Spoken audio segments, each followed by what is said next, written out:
من الشيطان الرجيم. بسم الله الرحمن الرحيم. الحمد لله رب العالمين، والصلاة والسلام على من لا نبي بعده محمد صلى الله عليه وعلى آله وصحبه أجمعين.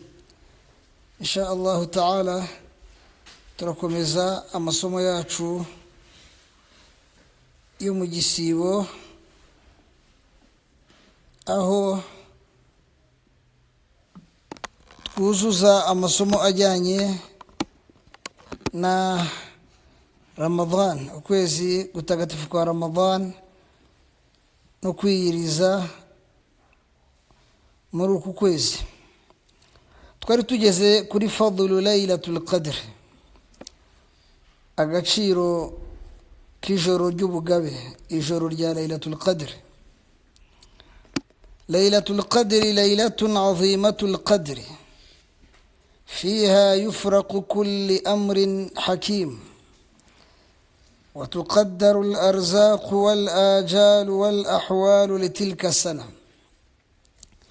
ليلة القدر نيجر رهامباye ry'ubugabe. Muri ryo byose Allah subhanahu wa ta'ala abishyira mu mwanya wabyo, arabivangura akabitandukanya. watuqaddaru al-arzaq, akagenamo riziki z'abantu n'ibiremwa byose. wal ajal, ndetse na ajali zabo, ibihe bazabaho. wal ahwal, n'uburyo bazabaho n'uburyo bizaba bimeze litilka sana, uwo mwaka wose. Aha turakenera gusobanukirwa bihagije ijoro rya laylatul qadri. Mu bindi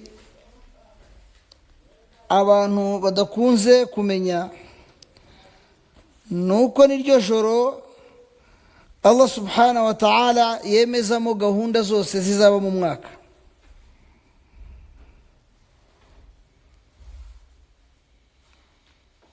Imiterere y'isi, imiterere y'ibyaremwe na Allah subhanahu wa ta'ala, ibizahinduka mu gihe cy'umwaka, byose iryo joro nibwo Allah subhanahu wa ta'ala abyemeza uko bizamera mu mwaka wose. watuqaddaru al-arzaq, riziki, amafunguro, ubutunzi, ibyo uzatunga mu mwaka wose, muri iriya joro nibwo Allah subhanahu wa ta'ala abyemeza. Gahunda yawe y'umwaka niho Allah yemeza abazakira, abazakena, ibizahinduka mu miterere y'isi, byose bigenwa muri iryo joro ry'ubugabe.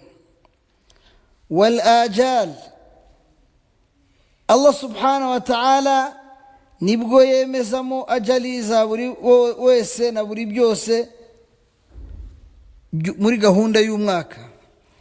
Murumva harimo amasomo menshi umuntu akeneye gusobanukirwa bitewe n'andi yarazi, ariko Allah ari mu muntu yaramugeneye ibyo byose. ariko uko mubizi, idua n'ibindi bikorwa Rasuli yatwigishije bishobora kuba impamvu ya Allah guhindura igeno akakugenera irindi, kuko nta cyaba ku isi kitagenwe na Allah subhanahu wa ta'ala. Bivuze ngo rero, mu byo Rasuli yatubwiye nka silatu rahim, kubanira neza umuryango, abavandimwe bawe, bishobora kuba impamvu ya Allah kukugenera ajali yindi. Wari kuzabaho imyaka 50, ariko kubera iriya neza yawe na kiriya cyiza cyawe Allah akakira ubusabe bwa benshi ndetse n'ubwawe n'abagusabira. Allah akakongerera ajal, akakongerera riziki. Ibyo byose gahunda y'umwaka yemezwa mu joro rya Laylatul Qadr. Waturja Laylatul Qadr fi al-witr. Akenshi ijoro rya Laylatul Qadr rishakishirizwa cyangwa ryizerwa ko riboneka muri ya minsi y'ibiharwe. Min al-ashr al-awakhir min Ramadan, mu minsi icumi ya nyuma ya Ramadan. Ubwo ni ijoro ya 21, 23, 25, 27, 29. Iriya minsi y'ibiharwe. Min al-ashr al-awakhir min Ramadan, iminsi icumi ya nyuma ya Ramadan. Wa akiduha laylatu 27, irishimangirwa cyane, iryizerwa cyane, iryemezwa na benshi cyane, ni ijoro ry'umunsi wa 27. Aha niho bamenyi rero badushishikariza ko iriya minsi 10 yose ukwiye guhaguruka ukaryama gake, ukarara usari, usaba Imana n'umuryango wawe kugira ngo umwe muri iyo minsi ihambaye Allah abe yaguha ingabire yo guhuza nawo ibyo umusabye, Allah agahita byemeza. Khasaisu Laylatul Qadr, ibyihariye n'ijoro rya Laylatul Qadr, ijoro ry'ubugabe. Laylatul Qadr khayru min 1000 shahr. Laylatul Qadr ifite agaciro karuta amezi igihumbi. وذلك 83 عاما و4 أشهر, bingana n'imyaka 83 عاما, 83 و4 أشهر, n'amezi 4. Murumva ako gaciro k'ijoro rimwe, ntago ari umunsi, ni ijoro rimwe ushobora kugira amahirwe ukabonamo ingabire zingana nizo wabona mu myaka 83 ndetse n'amezi 4. Fayustahabbu ihya'uha, ni byiza cyane kutaryama iryo joro, ni byiza cyane kurirara usari, usaba Imana. Wa kathratu ad-du'a fiha bima warada, kandi ugasabamo iduwa cyane, ugasabamo Imana cyane, ukayisaba ibyo wifuza, ukayisaba ko yakurinda ibiguteye impungenge n'ibyo wirinda byose n'ibyo utinya byose.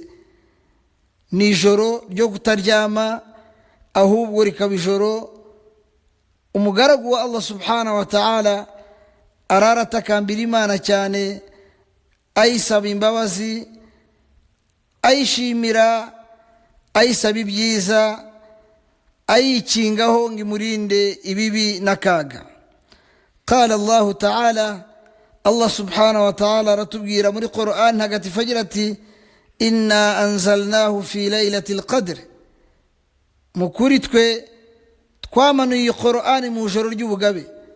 Murumva iryo joro agaciro rifite, ni naho Allah yamanuyemo igitabo cya Qur'an. Abamenyi batubwira yuko ariho cyamanutse kiza muri sama idunia, mu isanzure rigenga iyi si dutuyemo. Wama adraka ma laylatul qadr, ni iki cyakubwira Laylatul Qadr? Laylatul Qadr khayru min 1000 shahr, icyayikubwira ni agaciro ifite ko kuba iruta amezi igihumbi. تنزل الملائكة والروح فيها بإذن ربهم من كل أمر.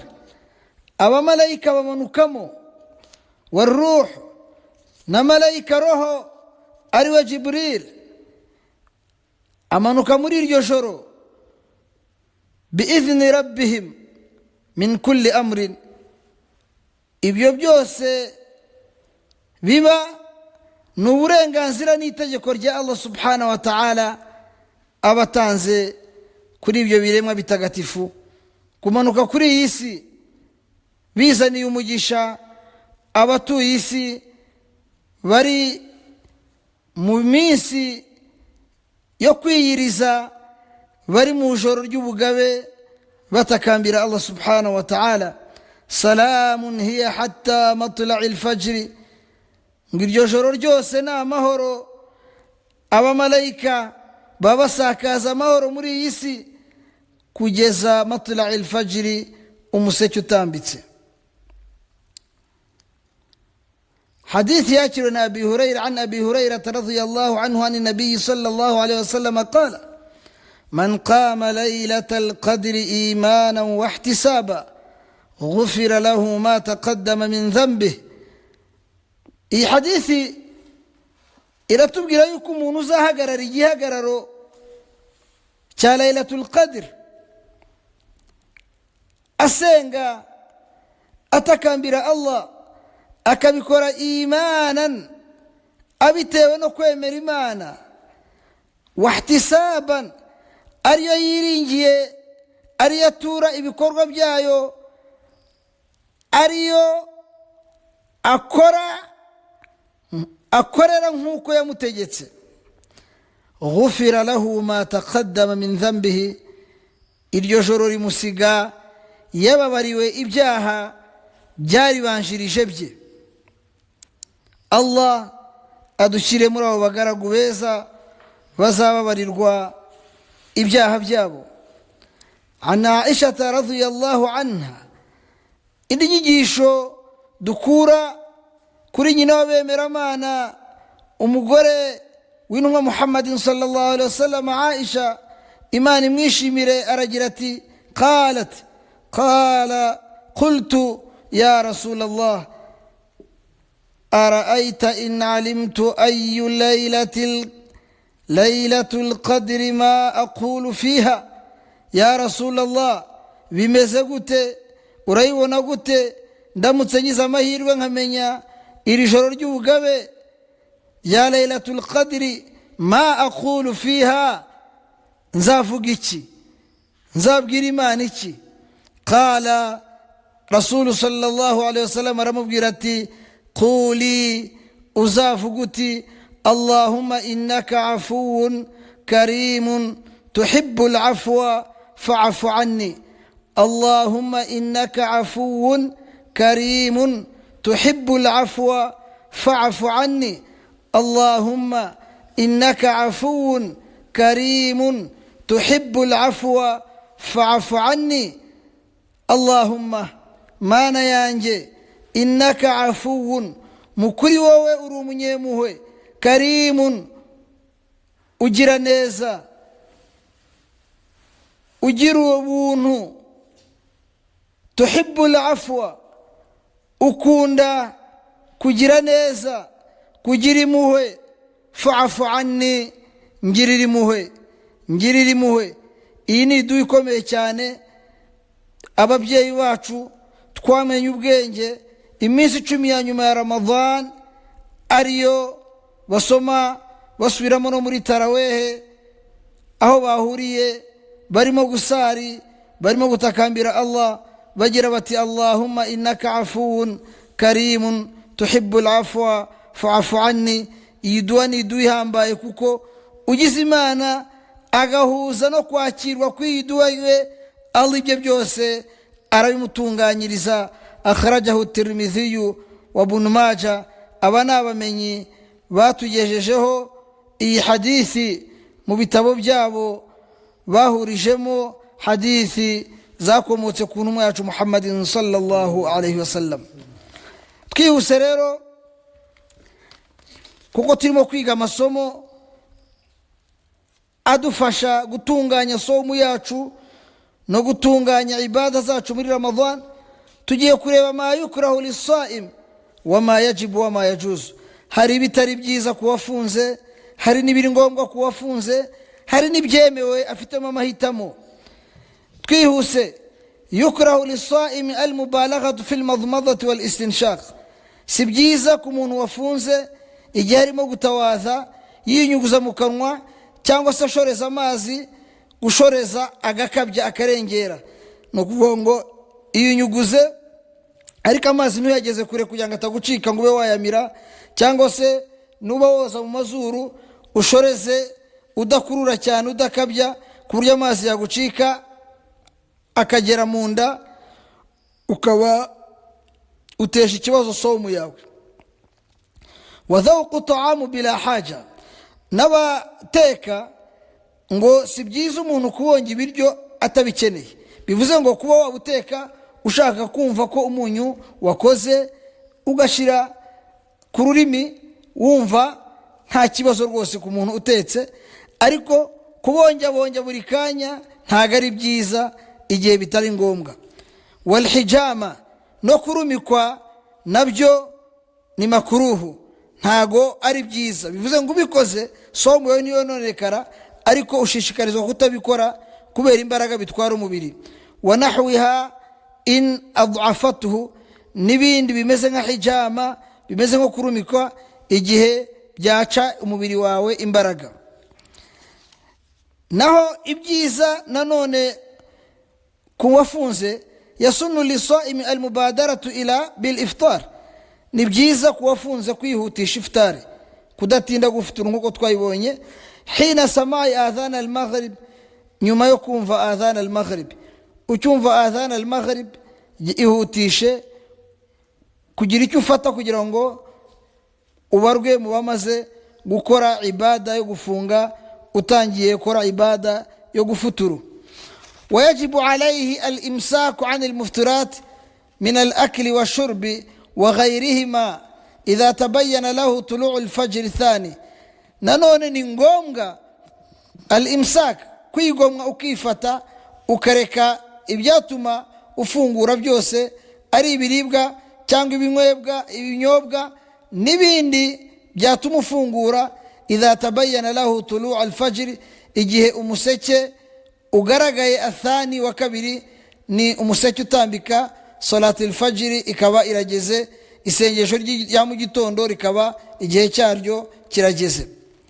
yajibu ijtinabu kathibun, ni byiza kujya kure cyane, nako ni ngombwa. hano ni yajibu ni ngombwa, ntago ari byiza. iyo mvuze byiza biba ari sunna, iyo mvuze si byiza biba ari makruh, kirazira biba ari haramu. hano rero ni yajibu, ni ngombwa, ruvuga ngo utegetswe. ijtinabu kadhib, kwirinda ukajya kure no kubeshya. wa ghaiba, cyangwa kuvuga abantu ni ijambo uvuga umuntu udahari kandi hari utatinyuka kurivuga. wa shatmi fi kulli waqtin, cyangwa se buri kanya kuba urimo kugira intonganya utuka abantu.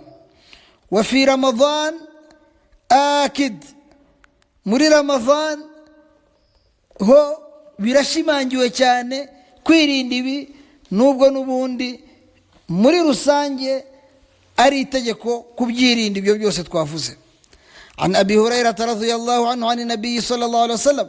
inyigisho dukura kuri Abi Hurayra akura ku ntumwa Muhammadin sallallahu alayhi wasallam qala, aravuga ati man lam yada qawla zur, utazareka amagambo mabi y'amahimbano, wal amala bihi, n'ibikorwa bijyanye nayo, wal jahala, no gukora ibikorwa by'ubujiji. falaysa lillahi hajatun, ntago imana ikeneye an yada ta'amahu wa sharabahu, yuko areka ibyo yari kurya akiyiriza, areka ibyo kurya byo no kunywa bwe. nuvuga ngo imana kwiyiriza kwawe ureka ibyo kurya no kunywa sibyo Allah akeneye kurenza uko akeneye gutungana kwawe. hadithi dukura kuri Bukhari. hukumu taqbil wa mubasharatu zawja lis-saim. hari ibyo abantu bakwiye gusobanukirwa kuko hari igihe babyitiranya. hano iri somo riravuga hukumu taqbil wa mubasharatu zawja lis-saim. itegeko rigena cyangwa rigenga uwakora taqbil nibyo bita bizu cyangwa se gusoma, wa mubashara no gukora azawuja ku mugore we, lisaim kumukoraho, kumukozaho intoki cyangwa se kuba wamusoma. Ese byangiza sawm? Nicyo wabyigishiriza cyangwa bifitiye hukumu? Aha ni ugutega amatwi tukumva iyi hukumu kiteye.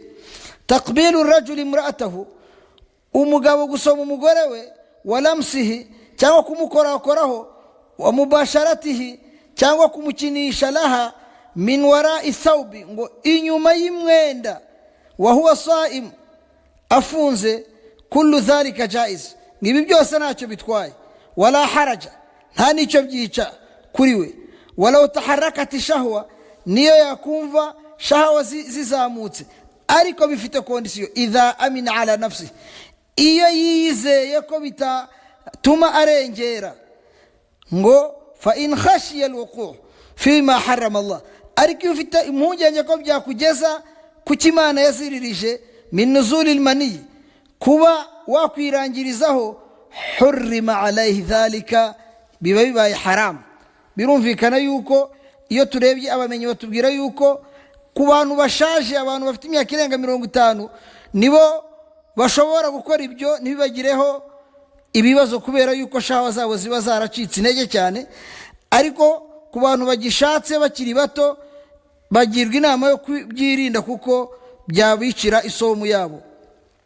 Ana Aisha radhiyallahu anha qala, Aisha radhiyallahu anha ratubwira ati, kana nabiyyu yuqabbil wa yubashiru wa huwa saim, ngo Rasul sallallahu alaihi wasallam yajyaga yuqabbil, atanga bizini ko babyitubu, asoma, wa yubashir agakora, wa huwa saim, afunze. Ariko wa kana amlakum liribihi, ariko yari afite imbaraga zo kugenga ibyifuzo bye. No kuvuga ngo ntago Rasul yaganzwaga na shahawa ku buryo zamukoresha icyo ikidakorwa cyangwa se ikitemewe. Yajuzu, abamenyi baratubwira bati, ninde wakwigana Rasul? Ni nko kukubwira ngo byirinde wowe, kuko ntiwagira imbaraga nk'izinwa Muhammadin sallallahu alaihi wasallam. Yajuzu lisaim isti'mal ma'jun al-asnan, biremewe rwose kuwafunze gukoresha korogate al-asnan, yoza amenyo, ma'a tahaffuz, ariko akibomba akakigengesera, ma'a ibtila'i shay'in minhu, yirinda ko hari yamucika kayimira. Wal ightisal litabarrud, bivuze ngo nanone biremewe kuba wajya koga kugira ngo icyokeri cyangwa se wumve umerewe neza. Min al-har, mu gihe cy'icyokeri, kumva icyokeri kirakwishe, ntago bibuje kuba wajya koga muri dushe, fungura amazi woge kugira ngo umubiri wawe ugarure imbaraga. Wal atash, cyangwa bitewe n'inyota, inyota irakwishe kari ntago ushobora kunywa amazi kuko ufunze, ariko ukavuga uti ngiye mu mazi nkoga hari icyahinduka. Wa nahwi dhalika, n'ibindi nkabyo biremewe. Aho bamenye tubwira yuko ibindi nkabyo kuko wajya muri piscine ukicaramo biremewe. Alwisal ma yahillu minhu wa ma yahrum, kugira ngo amasomo yacu ya siyam tuyaganishe ku musozo twihuse, hari isomo rya alwisal, gufunga sawm, kwiyiriza, ukiyiriza birenze umunsi umwe kandi utarafutura. Ma yahillu minhu wa ma yahrum, ibiziririje muri byo nibiziruwe, ibizuriwe nibiziririjwe. Ngo alwisal sawmu yawmayn fa akthar, ngo nugufunga. Alwisal ni iki? Ngo nugufunga nukwiyiriza yawmayn, iminsi ibiri, fa akthar cyangwa se irenga, min ghairi aklin, utariyemo, wa shurbin cyangwa utagize icyunywa, bainahuma, hagati y'iyo minsi ibiri hatajemo kugira icyo ufata. Wa qad naha anhu Rasulullah sallallahu alaihi wasallam, intumwa y'Imana yarabibujije sallallahu alaihi wasallam, Imana imuhe amahoro n'imigisha, biqawlihi, agira ati, la tuwasilu, ntimuzashoreranye mu gufunga. Fa ayyukum arada an yuwasil falyuwasil hatta sa'ar, uzashaka gushoreranya somu ye ntibizigere birenga ya masaha y'idako. Bivuze ngo ushobora kugira impamvu iftari ntufuturu nta kibazo, ariko ugerageze ijoro igice cyayo cya nyuma ushaka icyo ufata gitoya wanywa warya noneho ube wakomeza, ariko ntibyemewe gufatanya iminsi ibiri. qalu fa innaka tuwasil ya rasulallah, baramubwira ngo ya rasulallah, ariko wowe ujya umara iminsi ibiri ntacyo ufashe. arabasubiza ati lastu ka hayatikum, nge sindemye nkamwe, sindi nkamwe. inni abitu li mut'imun, inni abitu li mut'imun, ngewe ndara mfite ungaburira. yut'imuni, niwe ungaburira. wasaqi yasqini, kandi ni nawe umpa icyo kunywa. bivuze ngo intumwa zifite umwihariko wazo, uko Allah subhanahu wa ta'ala yazihaga rimwe na rimwe amafunguro. hari igihe abasanzwe mu bantu batabimenyaga batabibonaga. yajuzu lis-sa'im bal'u riqu, mu byemewe kuwafunze ni ukuba yamira amacangwe, ntago ari ukwirirwa uciragura ngo hatagira amacangwe na make wamira. ariko wayaharum bal'u an-nakhama ala as-sa'im wa ghayrihi, ariko kumira ibikororwa byo birabujijwe kufunze n'ikindi gihe kudafunze igikororwa uragicira. li'annaha mustakhdharatun mudirra, ngo kuko ni kibi kandi gifite icyo cyangiza. lakinaha la tuftir, ariko habayeho kuba wakimize ntago bihita bivuga ko saumu yawe yononekaye ngo ufungure. wa idha dhahara damu min lisanihi, iyo mu kanwa kawe habonetsemo amaraso, au asnanihi, cyangwa mu menyo ye, fala yabla'uhu, ntukayamire. wa idha bala'ahu as-sa'im fa innahu yuftir, ngariko iyo umize amaraso yo uba ufunguye. saumu nabiyyi sallallahu alayhi wa sallam wa iftarihi, gufunga kwa rasul kw'intumwa y'Imana Muhammad no gufungura kwe byari biteye bite. hadithi twakiriye tukomora kuri Anas ibn Malik radhiyallahu anhu, qala, aravuga ati ma sama nabiyyu shahran kamilan qattun ghayra ramadan, ngo nta kwezi annabiyyu intumwa y'Imana Muhammad sallallahu alaihi wasallam yiyirije ukwezi kose qattu na rimwe, ghayra ramadan, usibye ukwezi kwa Ramadan. bivuze ngo nta kwezi rasul yigeze afunga ngo gufunga kose usibye Ramadan. andi mezi yarafungaga, ariko nta kwezi yafunze kose kutari Ramadan. ngo wayasumu hatta yaqula alqailu, yarafungaga ngo kugeza ubwo abantu bavuga la wallahi la yuftir, wallahi ku kwezi yafunze menya atazafuturu, atazafungura, babonaga agiye kugufunga kose. ngo wayuftiru hatta yaqula alqail la wallahi la yasum, ngo hari n'ukwezi kwazaga ntafunge, abantu bakavuga ngo uku kwezi kuzashira adafunzemo. aha iri somo turavanamo iki? turavanamo kusibye Ramadan andi mezi yose wafungamo iminsi myinshi, cyangwa se wareka kuyifunga, kuko rasul hari ukwezi bamubonagamo yafunze cyane, ukundi kwezi bakamubonamo atafunze cyane, bikwereka ko rasul atari umuheza nguni, ntago hezaga inguni imwe akavuga ngo nugufunga gusa cyangwa se nukubereka gusa, ahubwo yarasaranganyaga. an Hamid, hadithina none dukura kuri Hamid, annahu sami'a Anasan, ngo yumvishe Anas radhiyallahu anhu, Imana imwishimirwa n'umusangirangero w'intumwa y'Imana Muhammad sallallahu alaihi wasallam, yaqulu, avuga ati kana rasulullah sallallahu alaihi wasallam yuftiru min ash-shahri hatta nadhunna an la yasuma minhu, ngo rasul sallallahu alaihi wasallam yajyaga amara igihe adafunze mu kwezi tugakeka ko atazigera afungamo na rimwe. wayasumu, ngo hari nuko yafungagamo hatta nadhunna an la yuftira minhu shay, tugakeka yuko azagufunga kose atazigera aryamo na rimwe. wa kana la tasha'u tarahu min al-layli musalliyan illa ra'aytahu, wa kana la tasha'u tarahu min al-layli musalliyan illa ra'aytahu, nta na rimwe washakaga kumubona mu ijoro arimo gusari usibye yuko wamubonaga arimo gusari. bivuga ngo amajoro menshi Rasul sallallahu alaihi wasallam uko wabishakaga wabonaga mu ijoro arimo gusari amasengesho y'ibihagararo. Wala naiman illa ra'aytahu, nanone washaka kumubona aryamye hari amajoro mubonaga yaryamye. Ibi birakwereka ubuislamu katari uguheza inguni, ahubwo ari ugukurikira intumwa Muhammadin sallallahu alaihi wasallam, ukagira igihe ufite imbaraga ugasari ugakora ibihagararo mu joro, igihe imbaraga ari nkeya ukaruhuka. Ubwo nibwo buislamu. Insha Allah ta'ala numva twasoreza hano, tukazatangirira kuri sawm tatawwu, sawm ya sunna, sawm zitari izite